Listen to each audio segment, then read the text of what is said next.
warahmatullahi wabarakatuh. Selamat pagi, salam sejahtera untuk kita semuanya.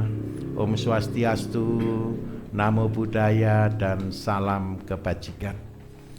Bapak Ibu, kita akan lanjutkan materi pada pagi hari ini. Ini adalah materi puncak, Bapak Ibu. Materi puncak yang kita sebut di dalam konsep kami, di dalam konsep BSM, adalah bagaimana kita membangun pertanian secara desa, yang kita sebut dengan nama Intan Sari. Intan Sari itu adalah integrasi pertanian desa mandiri. Jadi Intan Sari ini adalah konsep Bapak Ibu bagaimana kita membangun satu bisnis yang berbasis dari desa. Banyak orang selalu berpikir mencari pekerjaan atau menjadi orang sukses selalu berpikiran harus di kota. Itu betul, tetapi tidak 100% betul. Kita akan buktikan hari ini Bapak Ibu, kita akan membangun dari wilayah kita masing-masing. Kemandirian itu harus dimulai dari desa. Kenapa di desa? Sebenarnya Bapak Ibu tidak perlu berpikir terlalu jauh untuk berbisnis. Tetapi potensi di desa itu akan sangat luar biasa. Kenapa saya katakan sangat luar biasa? Intan Sari ini adalah penggabungan dari berapa bulatan atau circle-circle yang kita sebutkan kemarin. Circle yang pertama Bapak Ibu ini berbicara tentang kebutuhan kesehatan. Kesehatan ini ada ayam, ada sayur. Sayur sendiri berbicara tentang herbal.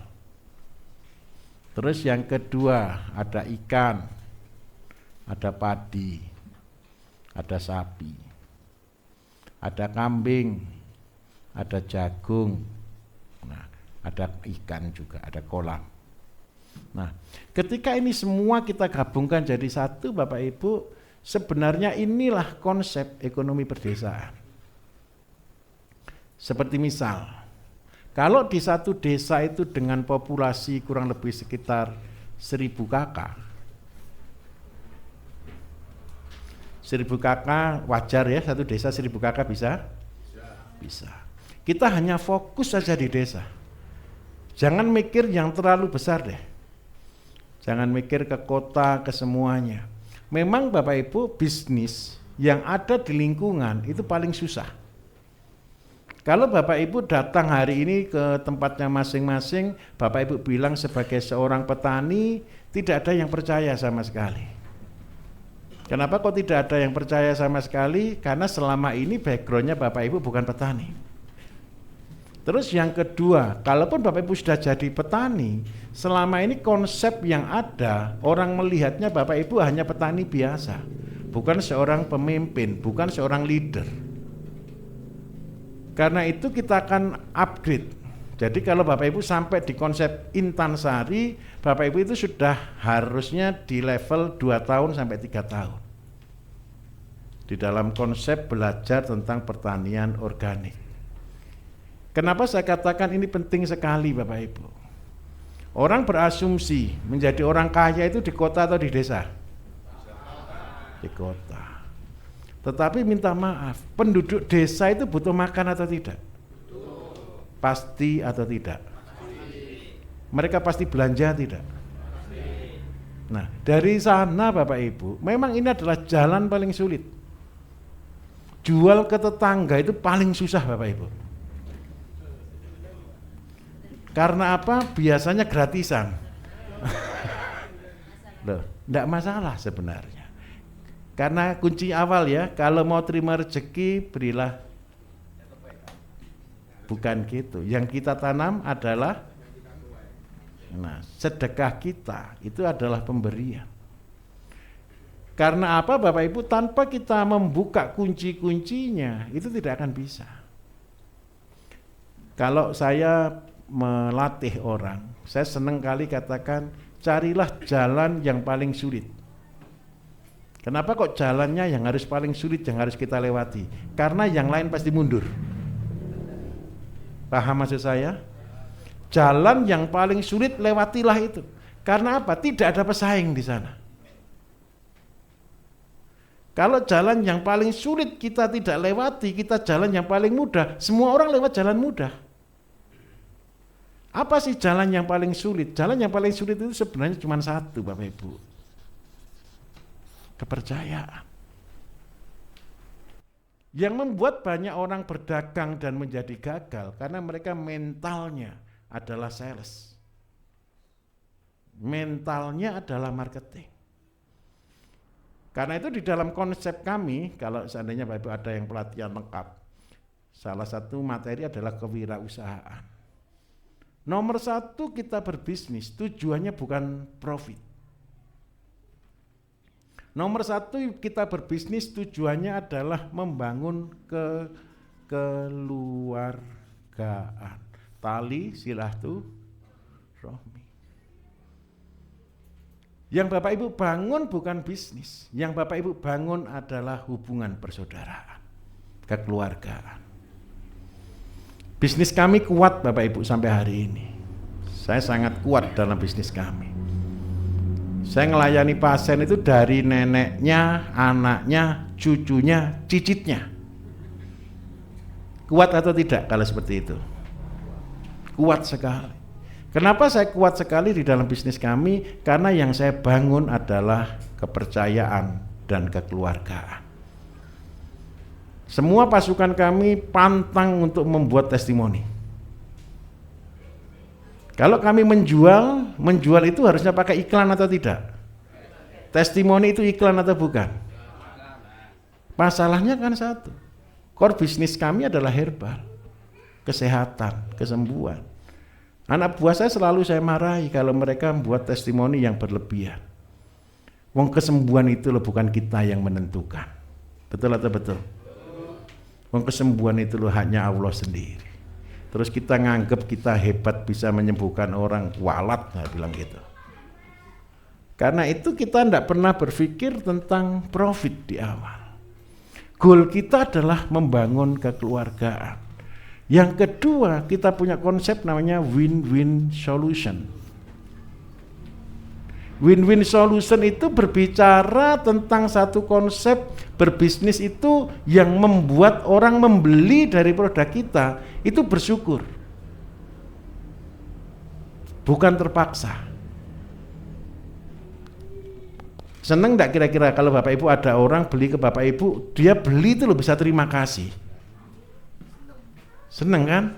Karena kita memberikan yang dibutuhkan. Dan itu sesuai dengan harganya, sesuai dengan kapasitasnya.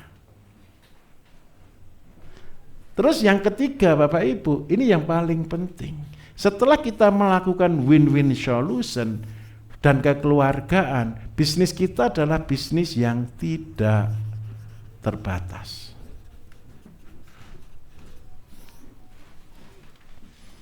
Yang bisa diturunkan, yang bisa diwariskan.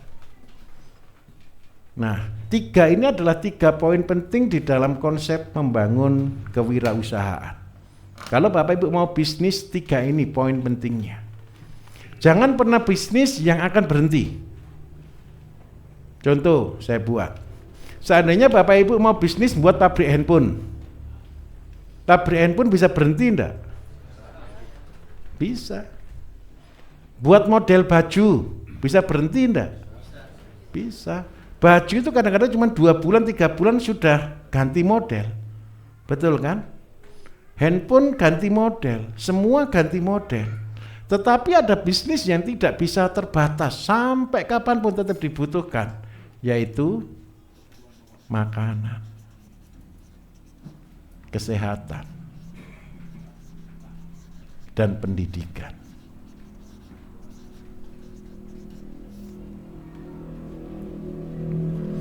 Inilah yang saya sebut dengan kata ibadah. Ketika Bapak Ibu berbisnis, bisnis di 3 bidang ini. Makanan yang menyehatkan dan Bapak Ibu mengedukasi. Karena setiap orang tugasnya adalah menjadi guru, setuju atau tidak? Tugasnya dan arti kata bermanfaat itu sebenarnya Bapak Ibu di sini. Diedukasi. Karena apa? Harta yang paling langgeng, harta yang bawa kita masuk ke surga Bapak Ibu, namanya adalah ilmu. Betul atau tidak Bapak Ibu? Ilmu apa yang Bapak Ibu akan ajarkan kepada masyarakat? Ilmu apa yang Bapak Ibu mau bangun kepada masyarakat? Gerakan besar kami adalah STNJ. Ini adalah salah satu visi kami, Save the Next Generation. Saya minta tolong dengan sangat. Ilmu yang Bapak Ibu pelajari selama 2 hari di tempat kami, saya minta tolong, ajarkan itu ke banyak orang. Jangan takut tersaingi. Ajarkan, semakin banyak Bapak Ibu ngajarkan, semakin Bapak Ibu akan tambah pintar. Dan semakin Bapak Ibu akan diberikan hidayah-hidayah, ditambahkan ilmu-ilmu baru yang luar biasa. Saya ini orang bodoh kalau bagi orang-orang tertentu Bapak Ibu. Saya minta maaf. Bapak Ibu datang ke sini bayar pelatihan, betul ya? Saya minta maaf kemarin saya tidak minta maaf di awal. Ini saya siarkan langsung Bapak Ibu. Konyol atau tidak? Ada pelatihan berbayar disiarkan langsung secara gratis, itu konyol atau tidak kira-kira? Kalau orang mikir itu bodoh atau pinter? Kita mau bilang bodoh tapi nggak berani kan?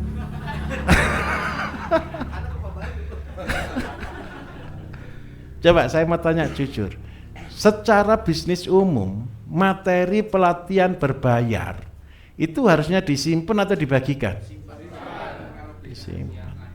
Kalau perlu dirahasiakan. Satu kekonyolan saja menurut dunia Bapak Ibu. Menurut dunia, cara mikir manusia umum. Punya ilmu dibagikan dan tidak pernah habis. Itu caranya Gusti Allah. Saya minta maaf. Kenapa saya membagikan seperti itu? Saya kemarin harusnya minta maaf di awal, saya kemarin lupa Bapak sampaikan. Ternyata Pak Bambang live kan. Di live kan itu saya senang juga sedih Bapak Ibu. Sedihnya satu, semakin di live kan, semakin dibuka, semakin banyak yang daftar. Konyol atau tidak kira-kira? Bapak Ibu ini datang kan sudah pintar semua kan sebenarnya kan? Sudah khatam kan YouTube saya kan? Sudah hafal kan? Kenapa datang gitu?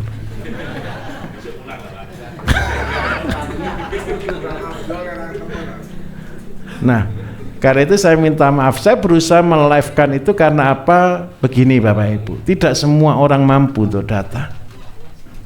Tidak semua orang punya biaya untuk bisa ikut pelatihan. Ada yang komplain ke saya, Pak Bayu kenapa biayanya mahal gitu loh. Saya ngitung mahal 1 juta itu dari mana gitu. Kalau menurut Bapak Ibu 1 juta itu mahal atau murah Bapak Ibu? Saya tidak ngambil untung dari pelatihan. Pelatihan ini adalah kegiatan sosial saya. Kalau Bapak Ibu bayar saya tidak mampu. Tidak mampu. Saya tidur itu bayaran saya lebih mahal Bapak Ibu. Saya tidur itu bisa sehari 50 juta kalau saya tidur. Kalau saya ngajar begini malah rugi sebenarnya. Tapi bukan itu. Ingat baik-baik. Ibadah itu adalah berbagi. Dan saya senang karena apa Bapak Ibu, ini saya salahnya Bapak Ibu datang ke sini loh ya. Jadi saya titipi, saya kasih tugas. Ilmu yang saya berikan, anggaplah 1 juta itu boleh saya katakan gratis enggak kira-kira? Boleh ya? 1 juta itu kan biayanya Bapak Ibu di sini saja. Begitu ya. Bapak Ibu datang di sini itu menolong warga sini luar biasa Bapak Ibu. Betul atau tidak kira-kira? Dulu saya di sini warga itu hanya sedikit yang mau. Sekarang semua mau, tapi kita prioritaskan di rumah yang janda, di rumah yang tidak bekerja begitu. Karena apa? Bapak Ibu ini akhirnya minta maaf secara tidak langsung. Kehadiran Bapak Ibu ini menolong banyak orang di sini. Karena itu saya tidak pernah mau membangun tempat untuk penginapan. Nah, kegiatan ini saya berharap satu, ke depan tolong diduplikasi. Saya berharap mimpi kan cuma satu, Bapak Ibu datang dari berbagai macam daerah, tolong nanti buat pelatihan-pelatihan sendiri di tempatnya masing-masing. Tapi tolong jangan jadi pembohong ya. Tolong jangan jadi pembohong, praktekkan dulu, berhasil dulu, baru jadi buat pelatihan di tempatnya masing-masing. Juga jangan mahal-mahal loh ya, jangan hidup dari pelatihan. Supaya apa? Supaya ilmu saya ini gratis Bapak Ibu. Ilmu saya ini bukan dari sekolah kok. Karena ilmu saya ini dari sekolah pasti tidak seperti ini. Wong ilmu saya itu ngawur kok semuanya kok. Ngawurisasi kan. Tapi kalau Bapak Ibu tidak boleh ngawurisasi loh ya. Karena kalau saya boleh ngawur karena tidak ada buku di atasnya. Banyak orang komplain ke saya, Pak Bayu itu tidak punya landasan teori. Ya pasti, wong bukunya aja belum terbit. Saya ceritakan sejarah kenapa saya membuat pelatihan Bapak Ibu. Kemarin di 2010 itu adalah titik klim bagi saya untuk berubah. Dan tahun 2010 memutuskan saya tidak mau baca buku lagi. Kenapa saya sudah tidak mau baca buku lagi? Yang saya baca cuma jurnal internasional. Jadi yang saya baca itu cuma unsur penelitian dan riset seseorang tentang sesuatu bahan. Tetapi kalau buku praktis saya sudah tidak pernah mau baca lagi. Kenapa saya tidak mau baca buku lagi? Saya mau katakan jujur, di bangku sekolah sudah berapa banyak buku yang dibaca? Banyak atau sedikit? Banyak. Indonesia ini di sektor pertanian aja ada 200 profesor. Harusnya masalah begini ini selesai, betul atau tidak? Terus yang ketiga, penulis buku di Indonesia itu banyak, tapi kalau Bapak Ibu membaca dari 10 buku, kalau dirangkum semua sama, ternyata cuma copy paste.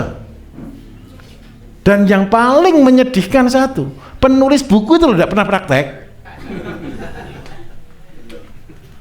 Betul atau betul? Yang harusnya ngajar begini bukan saya itu malu Bapak Ibu, gelar saya sarjana ekonomi Bapak Ibu.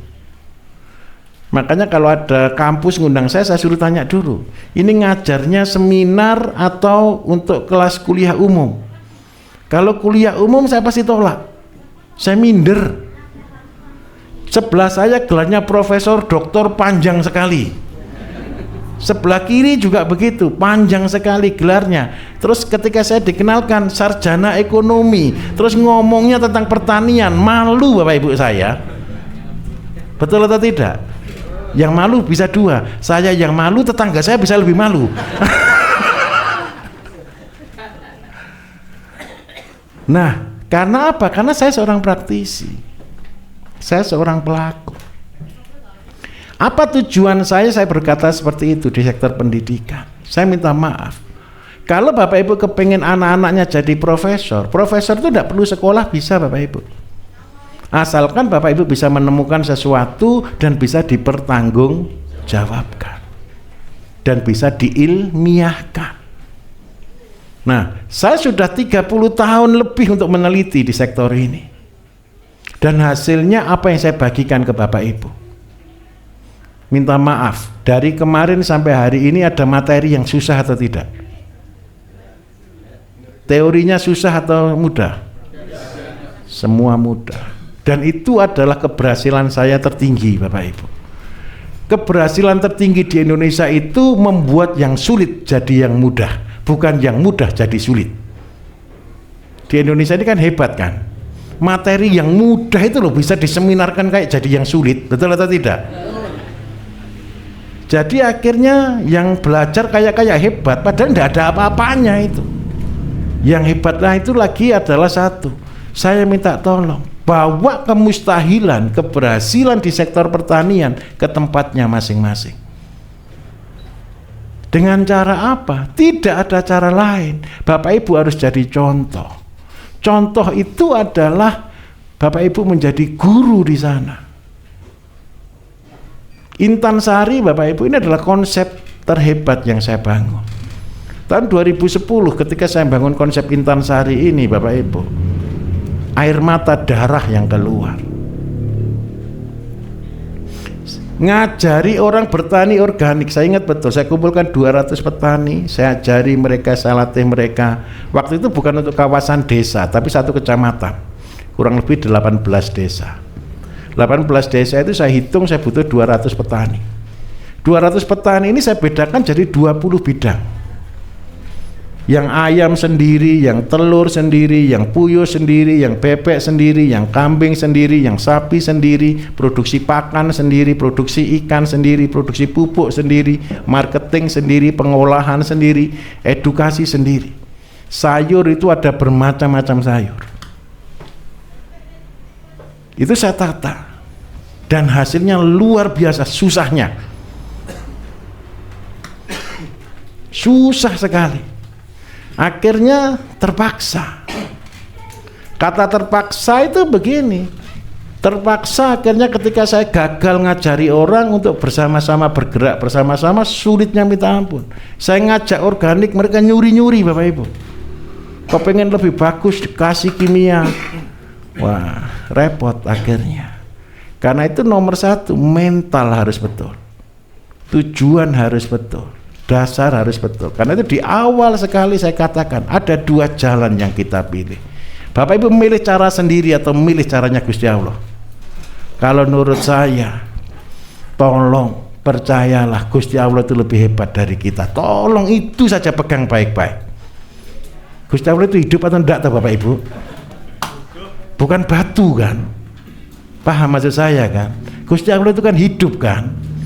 Dia melihat kita tidak? Dia berpikir tidak? Dia merencanakan tidak? Saya minta tolong, sudah nurut saja sama yang punya hidup kita. Supaya apa? Program ini jalan. Perkara hidupnya Bapak Ibu saya jamin deh. Saya jamin. Kalau Bapak Ibu berjalan di jalan kebenaran, lakukan yang benar. Paling susahnya Bapak Ibu tetap akan berhasil kok. Saya tunjukkan, jalan bersama Gusti Allah itu ada enaknya, ada tidak enak Bapak Ibu. Kalau melawan kita jadi sombong, Gusti Allah itu batuk, mengingatkan. Tapi Bapak Ibu percaya, saya kasih contoh. Ini kelas saya loh ya, kelas saya. Ketika saya sudah tahu ini semua Bapak Ibu, suatu hari ketika saya punya, Bapak Ibu pernah dengar kan pelihara sapi 7 ekor itu yang cerita di YouTube kan? Ini kelas saya. Ketika saya pelihara 7 ekor sapi, belum ngerti Bapak Ibu waktu itu. Ini ruginya minta ampun. Saya punya sapi 7, karyawan 2. Karyawan terus terang sama di bidang pertanian ya. Karyawan 2 itu gajinya per bulan 6 juta. Berarti biaya saya 1 tahun berapa juta Bapak Ibu? 72 juta. Sapi 7 ini beranak belum pasti, ini betina semua. Kadang-kadang ketika dia beranak keguguran tengah jalan. Itu biasa gitu. Karena itu dengan matematika apapun pelihara sapi tidak akan untung. Bapak Ibu bisa berkata pelihara sapi itu untung Pak, untung asalkan 1, tidak dihitung. Loh ini fair Bapak Ibu, saya katakan fair. Karena saya pelihara sapi untung. Tahun 2010 itu minta maaf, kita dari pengusaha sapi Indonesia, kita mengajukan ke DPR, ke pemerintah, yang harusnya pelihara sapi untuk breeding itu negara, BUMN, karena disiapkan untuk rugi, supaya support pemerintah ada, supaya sapi kita ada. Kita ini butuh sapi tidak sedikit Bapak Ibu, impor terus kita ini, ribuan ton kita impor daging. Sampai hari ini jutaan ekor yang kita butuhkan tiap tahun. Kita bisa produksi tidak bisa. Tidak cukup sapi kita. Sapi itu beranak Bapak Ibu setiap 3 tahun 2 kali. Itu kalau tidak ada kendala. Kalau normal. Kalau kawinnya saja 4 kali gagal. Nah sudah mundurnya lagi berapa lama? Gagalnya kawin itu sapi tetap makan Bapak Ibu. Betul atau tidak? Sapi beranak hari ini lahir. Ini baru bisa dipotong itu nunggu 2 tahun. Petani mana yang bisa hidup dengan cara itu? Impossible. Ketika saya punya 7 ekor sapi, ini rugi. Yang paling komplain itu orang tua saya. Kamu itu sarjana ekonomi, tidak bisa ngitung apa gitu loh. Pun jelas-jelas rugi kok diteruskan, itu orang bodoh. Betul. Kalau seandainya saya tidak punya iman Bapak Ibu, saya jual ini sapi. Tetapi saya mau bilang ke orang tua loh, saya itu loh disuruh Gusti Allah. Masa berani begitu Bapak Ibu? Gusti Allah tidak pernah ngomong ke saya. Paham maksud saya ya? Kalau saya seandainya kelas saya mundur, yang lain kira-kira lebih mundur atau tidak kira-kira? Mundur Bapak Ibu. Saya jamin 100%. Apa beda kita dengan luar negeri? Luar negeri itu lahannya 100 hektar, 200 hektar satu peternak. Tidak ada ceritanya ngarit, itu tidak ada Bapak Ibu. Sapi itu hidup terserah mati terserah itu loh. Kalau pas musim salju saja sapi itu dikasih makan, karena di luar tidak ada makanan.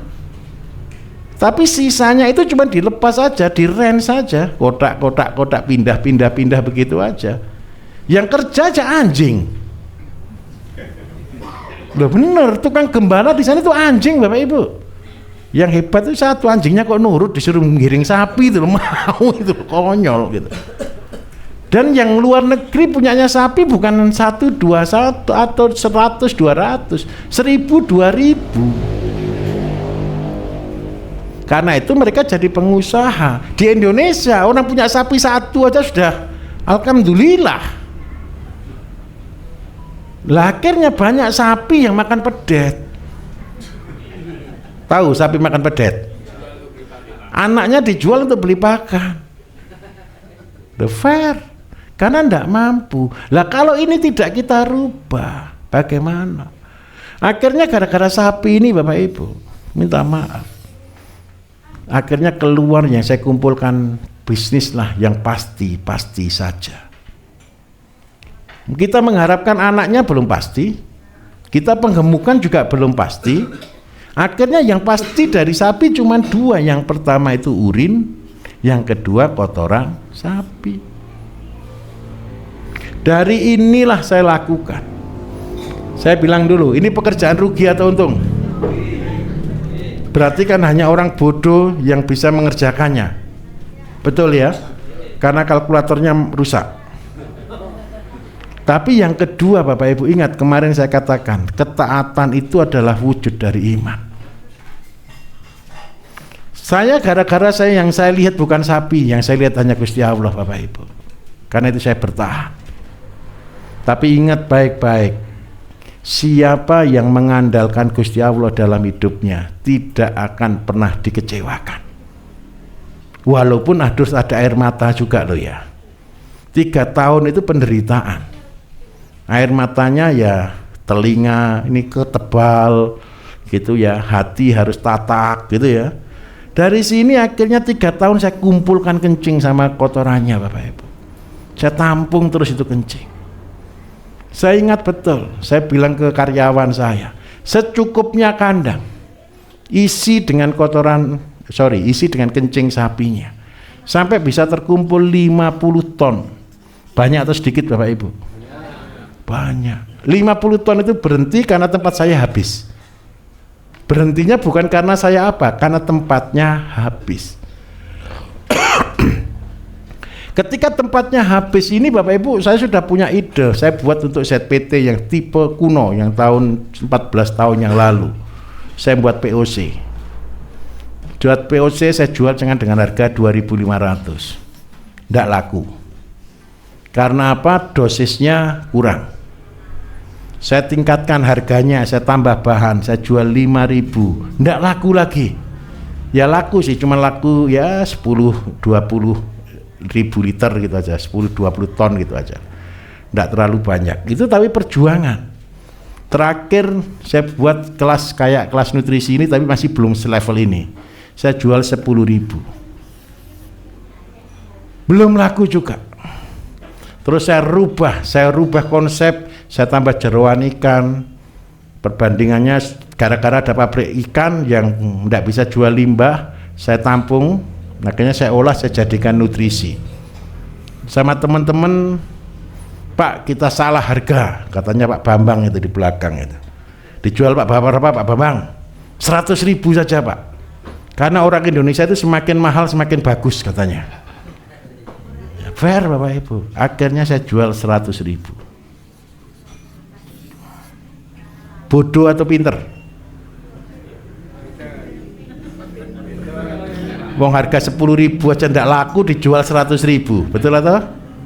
Yang hebat satu, begitu Pak Bambang bilang 100.000, ini tukang habiskan Bapak Ibu, dia itu 50 ton itu habis setahun. Orang itu inden kalau mau beli. Kenapa kok harus inden? Karena buatnya 3 tahun. Kenapa kok 3 tahun? Karena 3 tahun dulu udah laku-laku.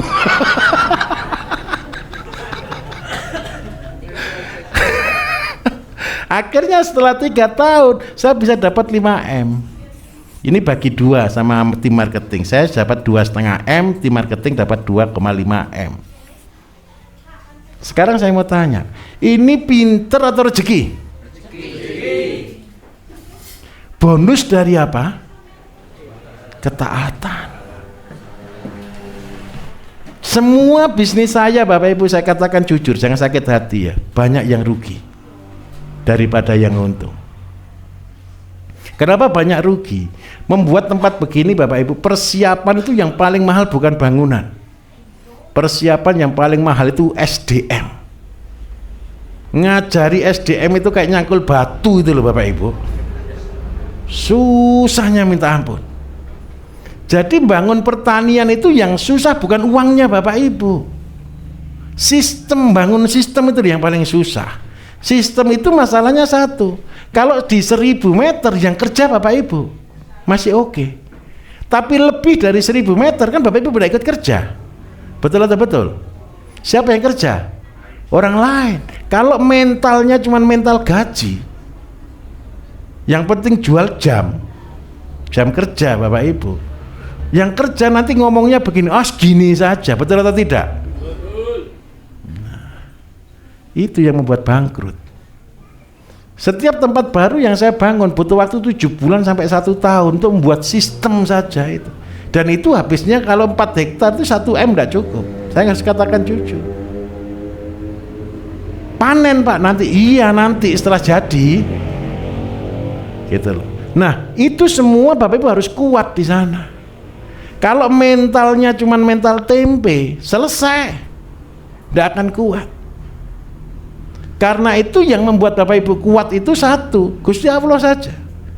Karena itu saya minta tolong kalau berdoa sekarang dirubah konsepnya doanya. Berdoalah cuma satu saja, dikuatkan berjalan di dalam kebenarannya Gusti Allah. Cuman itu saja. Selesai Bapak Ibu.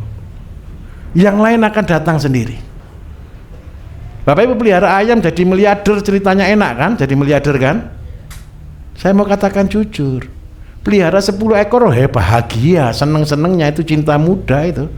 Masih cinta mula-mula, cinta awal, betul kan? Begitu sudah induknya sudah 200, 1 bulan bisa 400 sampai 1.000 ekor seandainya sudah pinter begitu. Isinya kesibukan semua itu Bapak Ibu. Saya tunjukkan tidak enaknya sekarang. Waktu hari raya, karyawan minta libur atau tidak? Siapa yang ngasih makan ayam itu? Fair, saya harus katakan fair lah. Kalau ayam 10 masih bahagia Bapak Ibu. Kalau sudah ayam 1.000 setiap bulan berarti total populasi ada 4.000. Semua harus kandang kayak gitu. Yang kerja siapa? Kita. Apalagi ditambah sudah ada mesin tetas jalan lagi. Yang lain lagi bahagia-bahagia, kita ngumbali telur. Saya harus katakan jujur. Karena itu saya ingatkan, kenapa Bapak Ibu harus main di pendidikan? Ciptakan yang namanya murid. Jangan jadi besar sendiri, capek. Paham maksud saya? Kapasitas kita adalah semampu kita bekerja. Setelah itu titipkan orang. Titipkan orang, titipkan orang, ajari orang, muridkan orang, muridkan orang. Setelah diajari semuanya, tanggung jawabnya bersama-sama. Harusnya kalau kita sendiri satu farm Bapak Ibu, satu kandang besar dengan populasi per bulan 1.000, berarti 5.000 lebih populasi. Itu yang lain bahagia jalan-jalan, percayalah Bapak Ibu sehari di kandang itu. Tetapi kalau sistem ini kita kecilkan, kita bagi dengan banyak orang, cuma 1 jam 2 jam selesai di kandang. Betul atau tidak? Nah, itulah konsep dari pendidikan. Loh, memang kalau kita kasihkan ke orang ada resiko. Resikonya apa? Mati. Betul atau tidak? Supaya Bapak Ibu tidak sakit hati, tetap menghibur diri, bilang kalaupun mati ya tidak apa-apa. Saya dulu cuma 10 ekor gitu loh. Kenapa saya mulainya dari basic? Kalau Bapak Ibu punya uang langsung pelihara induk 200 ekor, gampang. 200 ekor cuma 10 juta Bapak Ibu. Gampang itu. Terus sudah jalan semuanya, percayalah pas hari raya ingat baik-baik. Karyawan langsung, Pak saya cuti 1 minggu. Dia nggak mau cuti 1 minggu itu bahasa di belakangnya Bapak yang kerja ya, gitu toh. Makanya kalau saya sama keluarga saya bilang kita jangan punya rumah besar-besar gitu loh. Kalau punya besar-besar itu kalau ditinggal pembantu pulang itu yang bersih-bersih kita sendiri. Lebih repot, apalagi ini urusan dengan ternak. Masih mau ternak enggak kalau begini ceritanya ini? Nah, karena itu saya berharap satu, ketika mulai dari yang kecil, selalu sekarang pikirkan tentang modernisasi. Kalau perlu sudah pakai handphone karena sudah zamannya. Alatnya kita rancang ke yang modern, ngasih makan otomatis. Supaya apa? Tercipta efisiensi. Kalau kambing sapi lebih mudah daripada ayam Bapak Ibu. Saya tidak ngajarkan puyuh karena Bapak Ibu kalau saya ngajarkan puyuh, Bapak Ibu akan terjebak kepengen lebih besar. Kemarin saya bina salah satu pondok pesantren Bapak Ibu. Pertama kali beli induk ke saya itu saya latih cuma beli 100 atau 200 ekor lah. Setelah 2 tahun puyuhnya sudah hampir 1 juta. Setelah hampir 1 juta, kendalanya juga sama. Santri itu kalau hari raya itu pengen pulang Bapak Ibu. Waktu awal, oh tenang Pak, saya kan tanya karyawannya siapa? Santri saya banyak Pak. Oke, gitu. Terus begitu hari raya, semua santri itu kepengen jenguk orang tuanya masing-masing Bapak Ibu. Terus Pak Kiai juga undangan kemana-mana kan. Ini hari raya. Terus habis gitu dia mikir, waduh kita berhenti aja pelihara puyuh. Gara-gara apa? Nggak ada yang bersihkan kotorannya. Ngasih makan gampang, bersihkan kotoran ini. Karena itu kita harus mempersiapkan untuk ke modern. Tapi itu nanti kalau sudah punya uang. Kalau belum punya uang, nikmati dalam saja waktu masih kecil. Betul ya? Waktu 1000 meter bahagia kok Bapak Ibu, tenang saja. Karena itu konsep awal kemarin saya katakan, bersyukurlah di tingkat apapun kita berada. Karena apa? Kalau Bapak Ibu sudah diberi rezeki besar, tanggung jawabnya lebih berat. Bisa dipahami? Oke, saya akan lanjutkan. Jadi ilmu inilah yang akan Bapak Ibu wariskan. Murid inilah kendaraannya Bapak Ibu masuk surga. Terus yang kedua, kesehatan. Tadi Pak Bambang sudah nyampaikan materi kesehatan ya. Mudah atau susah? Mudah. Jangan beli ya. Saya minta tolong jangan mikir beli. Loh Pak, buat sendiri itu susah. Ya kapan belajarnya kalau tidak mau susah?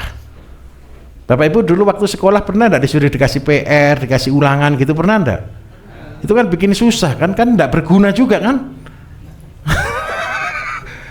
Itu aja harus dilakukan gitu. Saya minta tolong supaya Bapak Ibu tidak keluar dari kepercayaan, supaya Bapak Ibu tidak disebut pembohong, supaya Bapak Ibu dikatakan orang yang bisa dipercaya. Jadi yang ditanam nanti Bapak Ibu di sini makanannya adalah makanan yang menunjang kepada kesehatan. Ayo, betapa ironisnya kita hari ini. Yang di pinggir-pinggir jalan di tempatnya Bapak Ibu ada ndak jual makanan Korea, minuman Jepang, boba, macam-macam gitu, banyak atau tidak? Cendol gitu sudah hilang ndak? Es pecel pecel gitu ya. Terus soto Betawi sudah kurang atau tidak? Digantikan dengan apa? Ramen, sushi gitu toh, macam-macam, teriyaki. Halo, Indonesia punya semuanya. Bangkitkan yang sehat. Lupa ini deso, trennya ndak bisa. Bukan masalah tren Bapak Ibu, karena kita ndak bangun kepercayaan. Bapak Ibu pernah jenguk ke orang sakit di rumah sakit? Beli apa biasanya kalau ke rumah sakit? Buahnya buah apa yang dibawa? Anggur, apel, pir, betul ya? Produksi mana Bapak Ibu? Halo, apakah Indonesia tidak bisa buat? Bapak Ibu yang harus buat. Pak, tidak cocok Pak, bawa ke rumah sakit bawa juwet.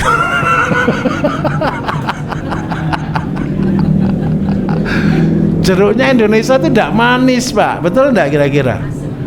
Apelnya Indonesia itu jelek-jelek Pak, ya karena kita tidak ada yang mau bangun. Pisang aja sekarang kalau tidak ada stikernya tidak mau beli kita ini. Betul atau tidak kira-kira? Saya minta tolong, Bapak Ibu lah yang menjadi agen-agen perubahan di tiap-tiap desa. Kenapa kok begitu? Sekarang saya mau tanya Bapak Ibu, apel yang impor itu datangnya sekarang, habisnya 2 tahun masih tetap bagus, berarti dikasih apa? Terus habis gitu dimakan orang tidak? Berarti apa yang kita makan? Jangan racun, buah yang ada ada bonusnya racun.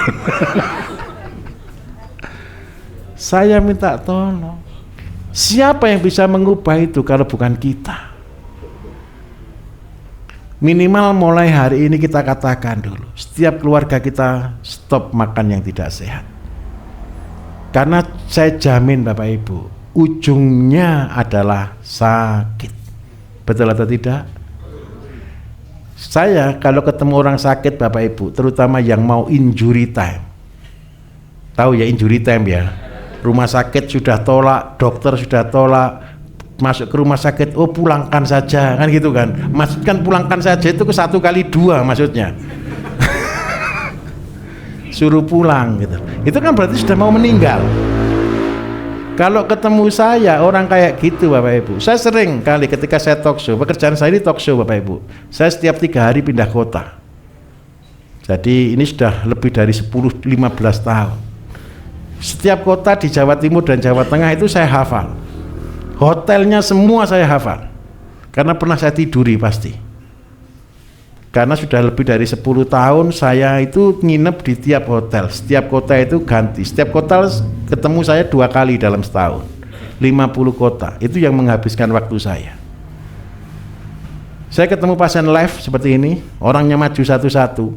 Kadang-kadang itu ada orang yang baru aja lepas infusin dari rumah sakit. Terus saya tanya, ini dari rumah sakit sudah waktunya masih diinfus, kenapa disuruh pulang? Saya disuruh pulang Pak sama Pak dokter. Gitu itu saya bisa marah Bapak Ibu. Marah saya ya marah sama dokternya, kok tegomen gitu loh ya. Ya mbok yo ditunggu meninggal dulu kan ya enggak apa-apa gitu. Alasannya apa Bapak Ibu? Alasannya tahu apa? Rumah sakit penuh. Sekarang Bapak Ibu masuk rumah sakit penuh atau tidak?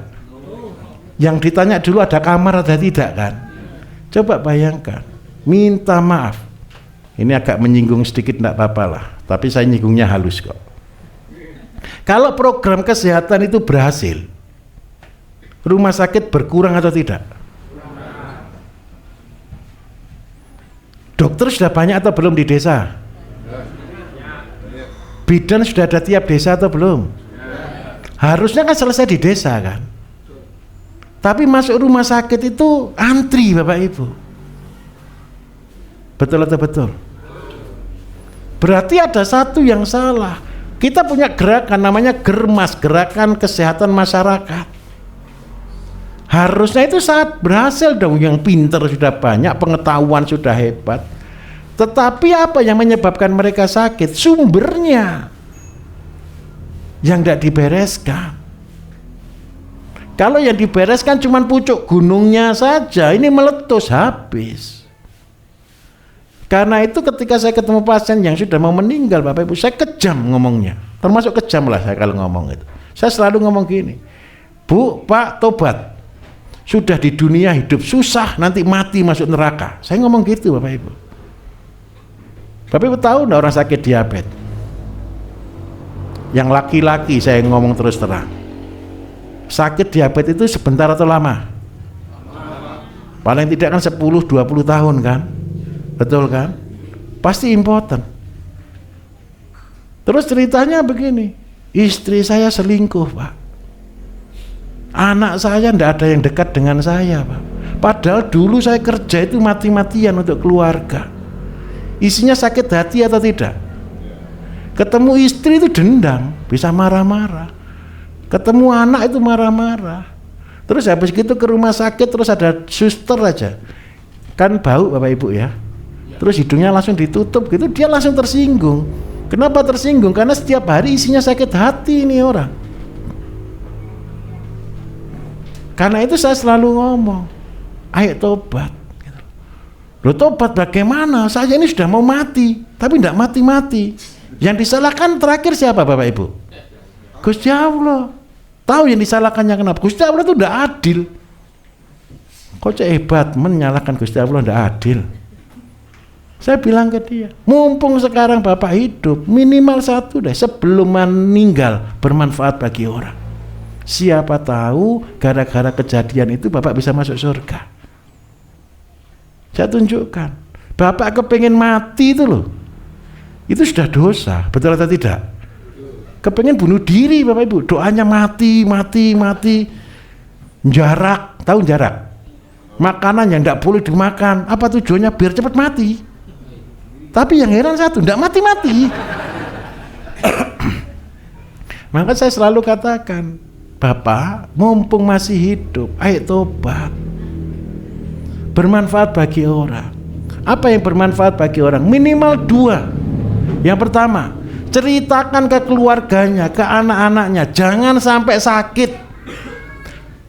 Kalau sudah sakit itu seperti saya gitu loh. Kalau sudah sakit itu seperti orang begitu, dan isinya cuma dibuang Bapak Ibu. Coba bayangkan, ada orang sampai tulangnya ini sudah kelihatan, dagingnya hilang. Ketika saya datang ke situ, baunya satu kamar, bukan hanya satu kamar, satu rumah. 1 tahun, 2 tahun Bapak Ibu, anak istrinya masih mau ngerawat, betul atau tidak? Terus tidak ada perubahan. Kira-kira apa yang dikatakan? Kapannya apa yang ditunggu? Kapan selesai, betul enggak? Itu kata-kata positif atau kata-kata negatif? Negatif. Terus saya katakan ke yang biasanya yang sakit kanker, yang sakit diabetes, yang sakit parah-parah begitu, bermanfaatlah bagi orang. Manfaatnya apa Pak? Saya tidak bisa kerja apa-apa. Ada satu, ceritakan kalau sakit itu tidak enak.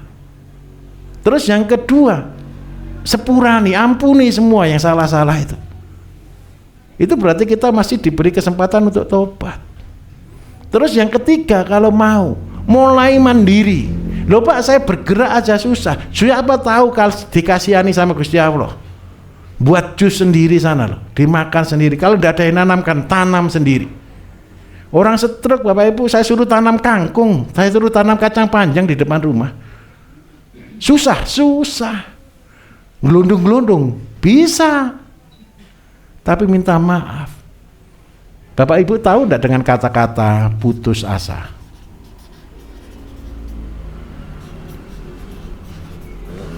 Lawannya harapan itu apa Bapak Ibu? Putus asa. Orang yang putus asa itu langsung drop. Tetapi orang yang punya harapan, selnya akan hidup. Contoh, ada ibu-ibu datang ke rumah sakit. Pak, payudara saya ada benjolan. Kecil pertama di sini. Ketika mandi kesenggol, benjol, gitu kan? Begitu rumah sakit, masuk ke rumah sakit, dilakukan open biopsi, diambil tester, terus ketemu stadium 2 gitu. Betul ya? Apa yang terjadi dengan ibunya kira-kira? 1 bulan tidak tidur. Betul atau tidak? Begitu 1 bulan tidak tidur, stres atau tidak? Ketika stres langsung jadi 4B.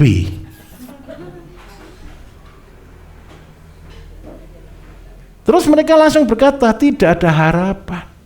Bohong. Saya katakan bohong, itu dustanya setan itu Bapak Ibu. Saya minta tolong, ayo bangkit. Gusti Allah itu tidak jahat kok.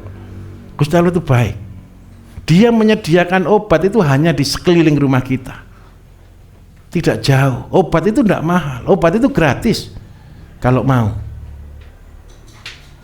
Dari pasien-pasien saya Bapak Ibu, ketika sudah parah-parah begitu, ada yang stroke itu nanam semua jusnya stroke itu kantong panjang seledri belimbing mentimun kan.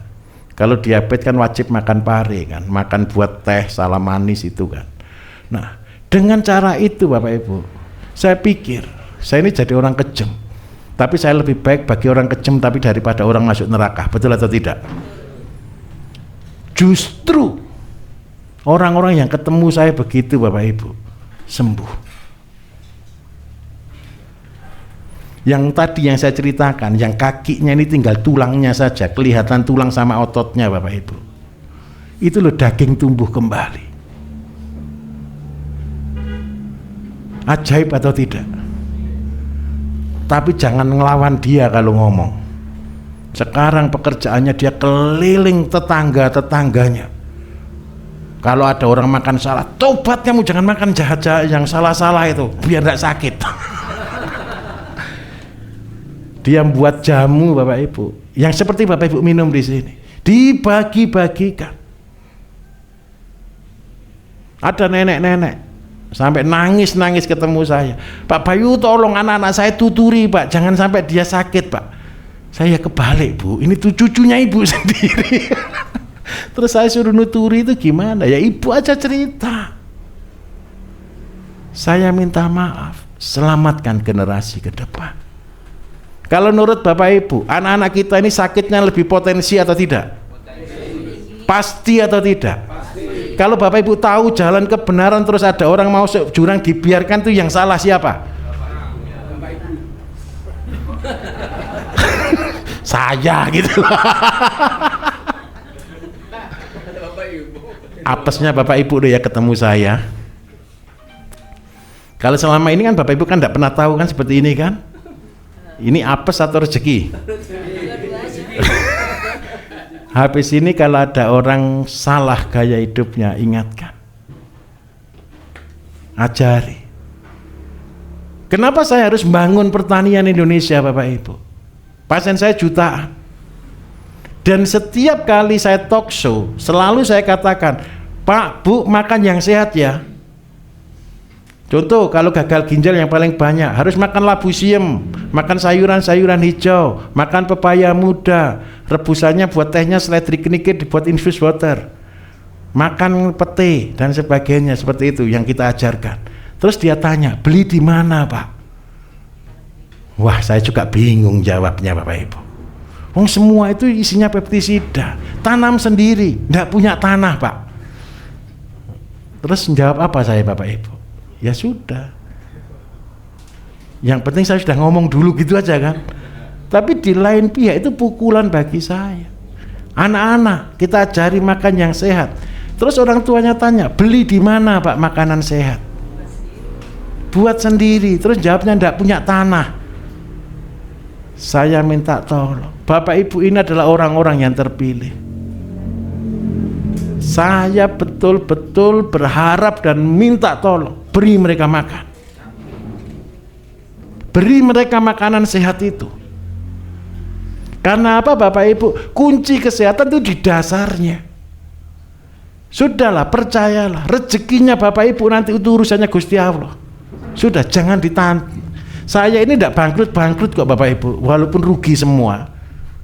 Saya melakukan kegiatan ini kalau dikatakan rugi Bapak Ibu. Bangun tempat ini aja tidak cukup 2M. Setelah ini jalan ya saya tinggal lagi, ngajari lagi di tempat yang baru lagi. Nah, harapan saya satu, saya mau katakan jujur, saya adalah saksinya bahwa Gusti Allah itu ada. Bapak Ibu mau jadi saksinya kalau Gusti Allah ada? Bawa berita ini ke tempatnya masing-masing. Gusti Allah masih ada sampai hari ini. Karena yang akan dihilangkan di bumi ini adalah Gusti Allahnya Bapak Ibu. Anak-anak muda hari ini, coba saya katakan jujur, doanya sudah kenceng atau belum? Doanya kenceng Pak. Rezekinya macet sedikit ngamuk atau tidak? Ngamuk, bisa lupa segalanya, betul. Saya minta tolong, ayo berubah, selamatkan mereka. Kenapa saya katakan bertani itu adalah tawakal, niat, ibadah. Inilah ibadah kita yang sebenarnya.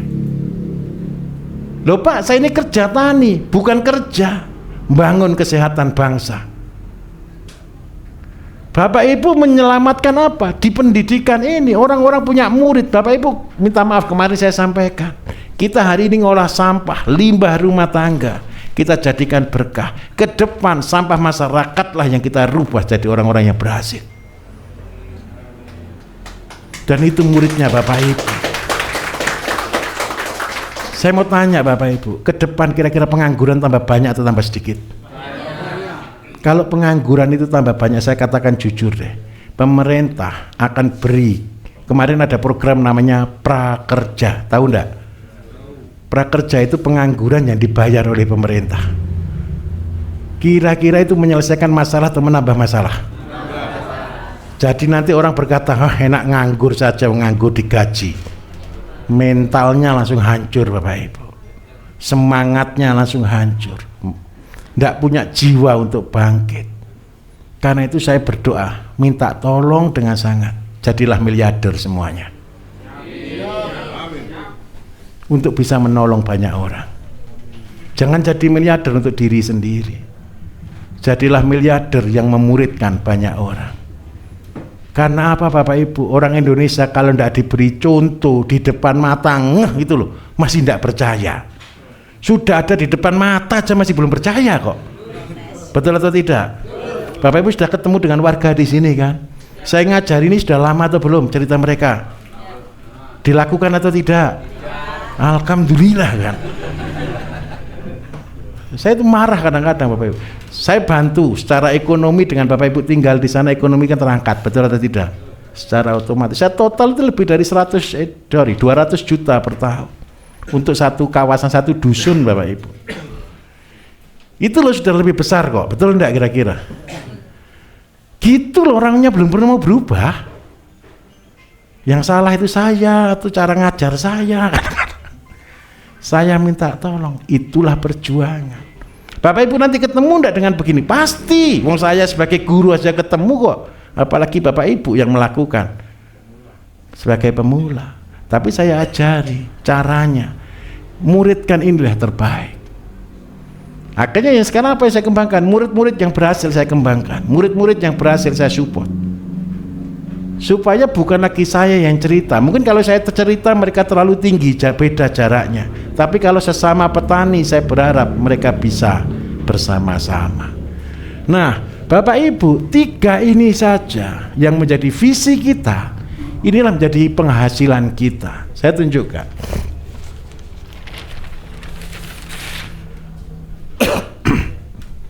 Seandainya satu desa ada 1000 kakak, pasti butuh beras 25 kali 4 1 bulan, betul enggak kira-kira?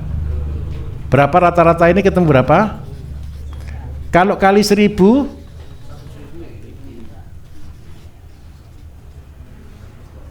Betul atau tidak? Sekarang pertanyaannya, di desa itu loh Bapak Ibu, orang tanam padi, betul? Padinya diapakan? Setelah dijual 2 minggu lagi beli beras. Siapa yang salah?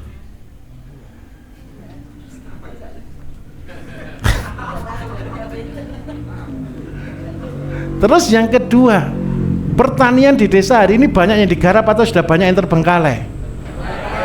Kenapa terbengkalai? Karena rugi. Berasnya masih butuh atau tidak? Saya minta maaf. Murahnya harga beras itu kan waktu panen, Bapak Ibu. 3 minggu setelah panen kan naik lagi kan harganya kan. Tolong Bapak Ibu menjadi agen-agen saya, sadarkan petani. Murah itu pas panen. Kalau pas panen ya jangan dijual. Nanti dimakan dulu sebagian, ketika harga mahal baru dijual. Wong murahnya itu loh pas panen. Alasannya sepele, repot Pak. Dulu Bapak Ibu pernah tahu enggak lumbung desa? Dulu zaman dulu itu panen dibawa ke lumbung supaya apa? Harga itu stabil. Sekarang lumbung desa itu jadi mangkrak semuanya. Ayo berubah. Siapa yang bisa ngubah? Bapak Ibu yang ada tinggal di daerah. Ayo kita hitung. Gara-gara setiap 4 bulan butuh 100 ton. Anggap aja rata-rata panen nasional itu 6 ton per hektar. Butuh berapa hektar Bapak Ibu?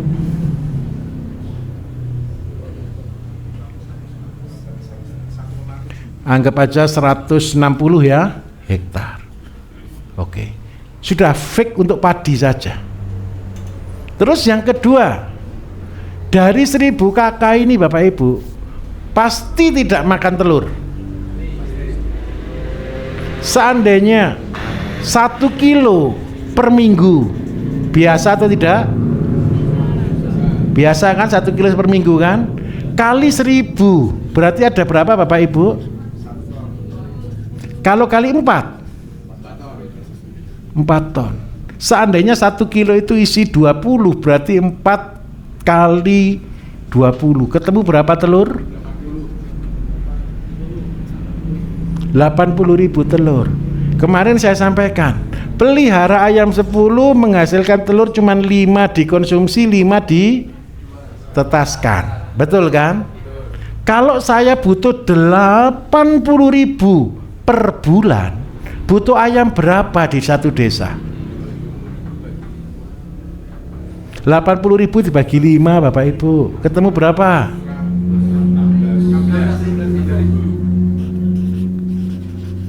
Pakannya 1 bulan kalau ayam petelur Bapak Ibu itu sekitar 200 gram per hari.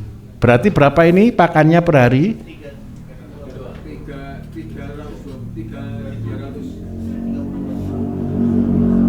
3,2 ton per hari. 1 bulan berapa hari? Berarti butuh berapa ton per bulan? Jagung kemarin 1 hektar cuman keluar 8 ton Bapak Ibu. Jagung ya, saya hitung jagung sama jagung dulu ya, nggak apa-apa ya pakai jagung ya, hampir sama kok. Itu 8 per hektar. Berarti kalau 96 ton per bulan, umurnya jagung berapa bulan kita kemarin? 3. Berarti ini dikalikan 3 nanti. Ini dikalikan 3 ketemu berapa Bapak Ibu? Anggap aja boleh 300. Betul boleh ya 300 ton ya. 300 ton dibagi 8 ketemu berapa? 300 dibagi 8 ketemu berapa? 3 berapa? 360 betul. 36 hektar ya. Betul Pak ya? Oke. Terus yang berikutnya lagi Bapak Ibu saya minta tolong. Seandainya satu rumah itu makan ayam 1 minggu 1 ekor saja, biasa atau luar biasa? Biasa. Berarti butuh ayam per bulan berapa ribu? Per bulan kan 4 kali, betul kan? 4.000 ekor Bapak Ibu. Butuh induk ayam berapa? Ayo biar ingat ini sudah mau selesai soalnya. Halo. 10 keluar cuma 4 Bapak Ibu. Berarti berapa Pak? Sebentar, 10 itu ketemu 4. Kalau 4.000 berarti 10.000 induk. Betul ya? 10.000 induk. Ketemu, kok 10.000 toh? 1.000. 1.000 kali 4 kan 4.000 Bapak Ibu. Betul ya? 1.000 ini anaknya yang kita pelihara kan setiap bulan kan 4.000. Berarti jagungnya tiap bulan ini butuh 4 kilo. Butuh berapa Bapak Ibu per bulan? 16 kilo. Nah, karena umurnya 3 bulan ini dikalikan ketemu berapa? Anggap aja 50 dibagi 8 ketemu berapa?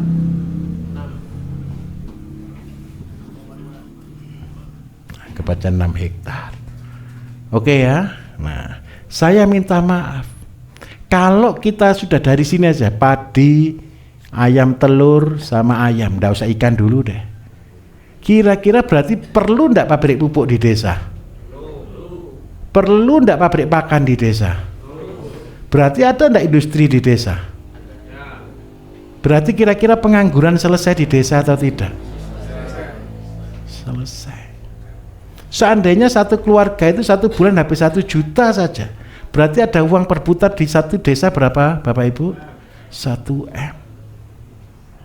Tidak ada lagi pengangguran. Betul atau betul? Saya pesankan satu. Siapa yang mau jadi penyelamat bangsa ini? Alhamdulillah.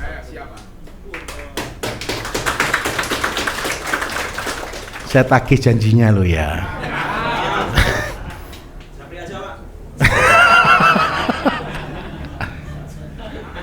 Bapak Ibu nanti akan tergabung di grup alumni kita.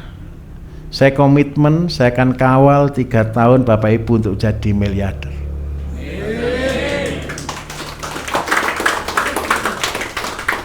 Insya Allah mulai tahun depan ya, saya akan asisikan waktu untuk mengunjungi. Saya sudah planning dengan Pak Bambang, kita akan selesaikan dari Jakarta sampai Aceh gitu ya. Terus nanti yang ke timur kita sampai ke Papua gitu. Tapi ya mudah-mudahan kita bisa nyedul waktu. Itu yang menghabiskan waktu. Karena apa Bapak Ibu? Ketika Bapak Ibu datang ke sini, dulu pelatihan saya tidak ada yang berbayar kok. Dan Bapak Ibu ini hanya kita seleksi saja.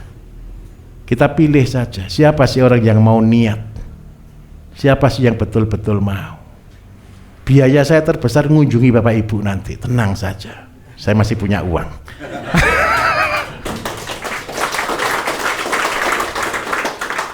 Beberapa lokasi sudah kita selesaikan. Bali kita kunjungi, nanti setiap pulau-pulau kita akan kunjungi.